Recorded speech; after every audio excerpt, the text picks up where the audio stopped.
លុបវាចោលអស់បន្តមកទៀតយើងសរសេរពាក្យថា calculator តែយើងវាយទៅបន្តិចមកវាលោតឈ្មោះវាកម្មវិធីស៊ីវាណាតមកទៀតបងប្អូនត្រូវវាយលេខកញ្ចក់1ហើយបូក300 127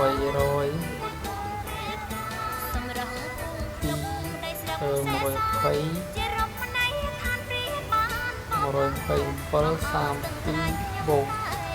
ពេលដែលយើងវាយលេខអញ្ចឹងហើយគឺវាចូលលោតទៅកន្លែងកាប់ចូលហ្នឹងយើងវាយមួយទៀត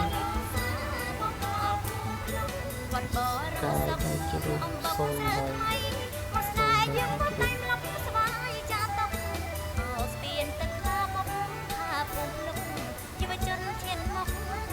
ពេលយើងស្លេចខាងក្រោមលើបំផុតrồiយើងចុច reboot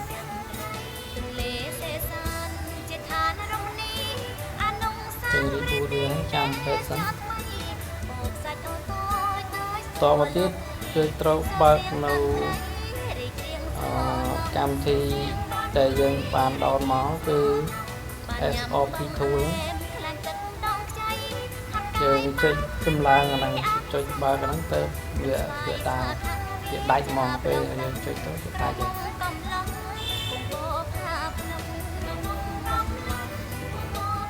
ហើយដោតដោយយើងដងទៀតសិនដោយវាអត់ស្និទ្ធដល់ទៅយើងគ្រាហ្នឹងមកចុចអូខេទៅតាមទៀតយើងចុចបើកនៅកម្មវិធីដែលយើងបានដោនឡូតមកហ្នឹងពេលដែលយើងចុចហើយឡើងហើយគឺវាដាច់អស់ហើយគាត់គឺវាដើរជាការស្រេចពេលដែលយើងចុចអញ្ចឹងហើយយើងចុច restart ព្រោះកម្មវិធីនេះខ្ញុំតម្លើងគឺតម្លើងវាយូរហើយអញ្ចឹងវាតម្លើងវាច្រើនពេកកាលមុនវាអត់លោតងាយអញ្ចឹងប៉ុន្តែវាអីពេលយើងចុចopen អាកម្មវិធីដែលយើងតម្លើងមិញហ្នឹង AOP ហ្នឹងតមកយើងចុច restart ម៉ាស៊ីន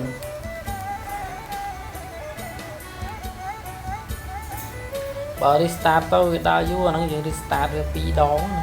restart វា2 ដងតែ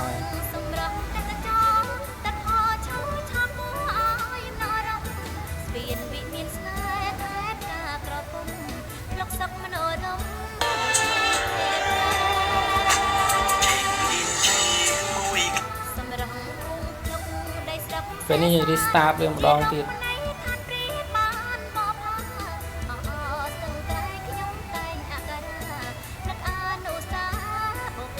យើង restart វាម្ដងវាដើរយឺតពេកអញ្ចឹងយើង restart ម្ដងទៀតដើម្បីវាដើរវាលឿនតិច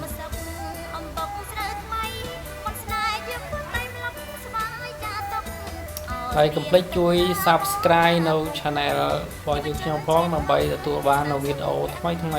នៅពេលក្រោយបន្តទៀតអញ្ចឹងប៉ុណ្ណឹងគឺវាជាការស្រេចហើយគឺហើយដល់ពេលដែលយើងដល់ឡើងយើងចុចទៅបើកកម្មវិធីនោះមកវាស្រួលហ្មងហើយសូមបញ្ជាក់បន្តិចថាកម្មវិធីហ្នឹងទូរស័ព្ទគឺវា model វាខុសគ្នាអញ្ចឹងវាយើងរបៀបយើងធ្វើ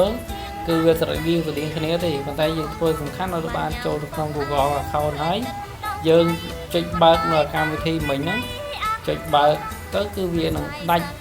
នៅ Google account ហ្នឹងតែម្ដង